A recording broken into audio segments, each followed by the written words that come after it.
I'm back. It's been just over a year since my last video, and as you can see behind me, I have a completely new setup, and that's a big part of why it's been this long since I've done a video.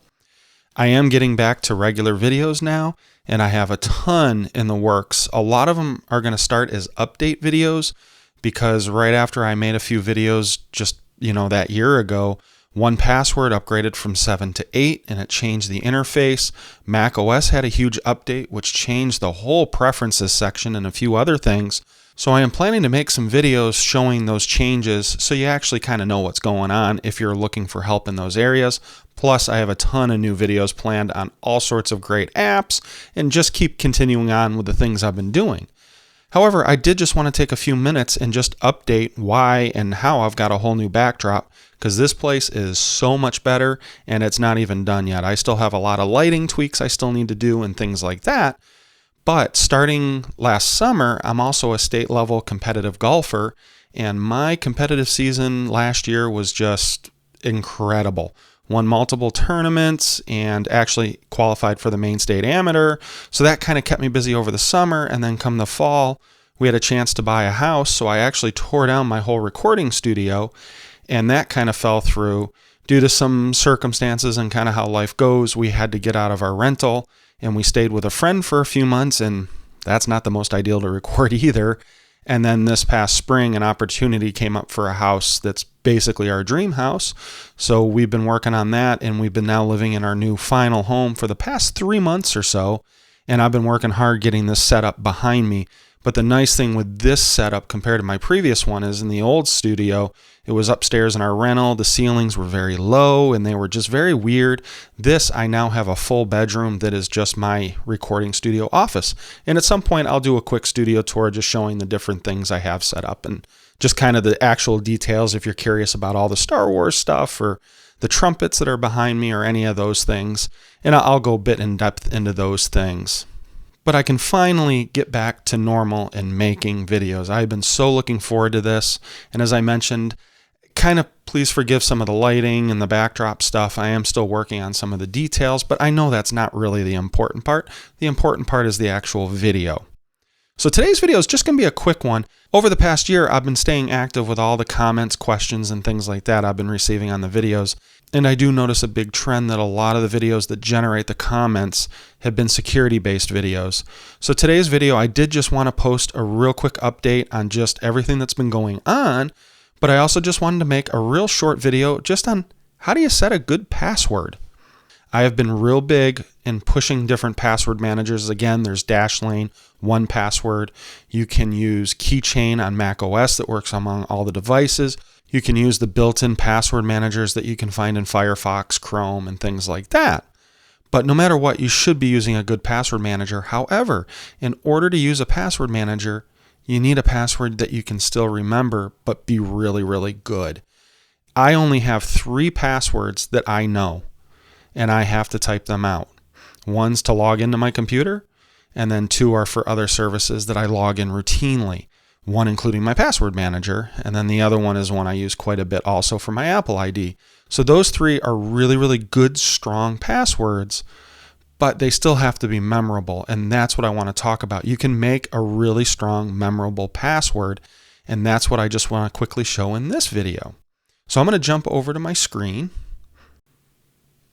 Again, the key of setting a really, really good password is making it so it's memorable, but extremely difficult. There are always those circumstances where you're just going to need those 1 or 2 or maybe even 3 passwords that you just have to remember. So here is the tricks that you can do. And the key is if you have some favorite quotes or lyrics of songs, you can use those things. So I have 2 quotes on screen right here that I'm going to use. Bonus points to any of those that can name what those are from. However, the standard way people create passwords is by using words they know. So let me use like the word mention. Disable the spell check. So I put mention in, and what you might do is change the E to a 3, the I to a 1, the O to a 0, and maybe even capitalize the M, and then throw a symbol on the end and maybe a number. that does make it a really good password. 9 times out of 10, that's going to be just fine. However, you really, really do want to get strong passwords.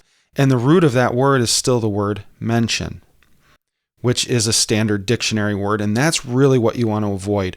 Most of the password crackers, they're going to go right for the dictionary terms. They're going to change the numbers or the vowels to numbers because that is all the standard stuff that people do.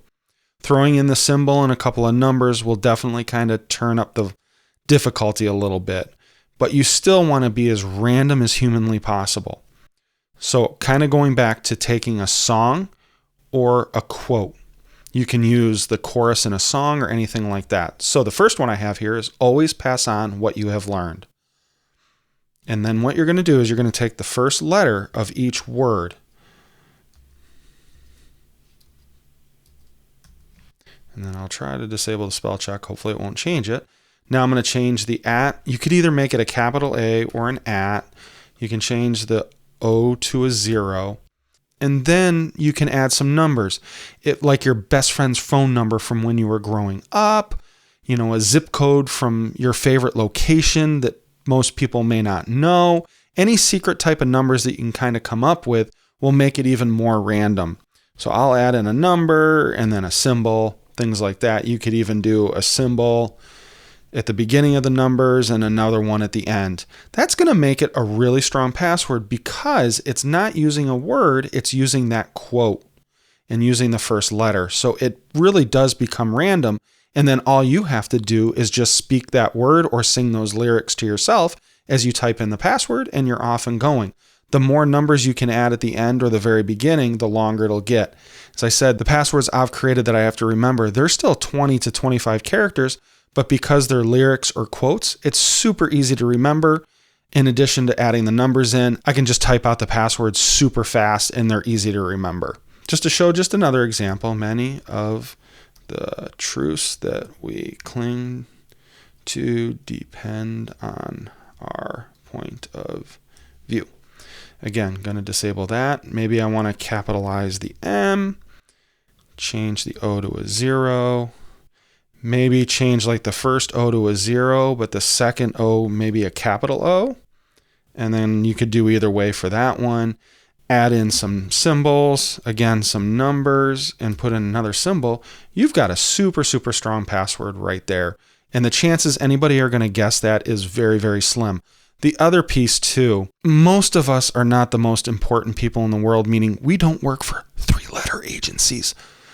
If you work for a 3-letter agency, you're going to want to do even more and make your passwords basically where you don't know them and the password manager remembers them, or else any of the recommendations that those agencies give you. For most of us, it's going to cost people way too much money to crack our accounts. They're just not going to want to spend the time and the money. The longer it is, if you can get up to 18 to 20 characters, it's going to cost somebody a lot of money to crack that password right now. Like this bottom password, I guarantee it's not going to get cracked. It's going to take them too long and they're not going to want to spend the money trying to crack that password. And if you set those for those couple of services that you have to remember, you're going to be just fine. Like something like this would make a wonderful master password for like 1Password, Dashlane, any of those ones. So those are just a couple of quick tips on how you can set a really, really good password. Again, please see my previous videos on using password managers or something. Something is better than nothing. Please, please, please do not use passwords that are very easy to remember because that means they can be cracked. And also do not reuse passwords, or don't even reuse passwords. Like on site number 1, you have monkey1, and then on site number 2, you do monkey12, site number 3, monkey123. Some variation like that still makes it very easy to crack. So until next time, keep your passwords good, and I'll see you around.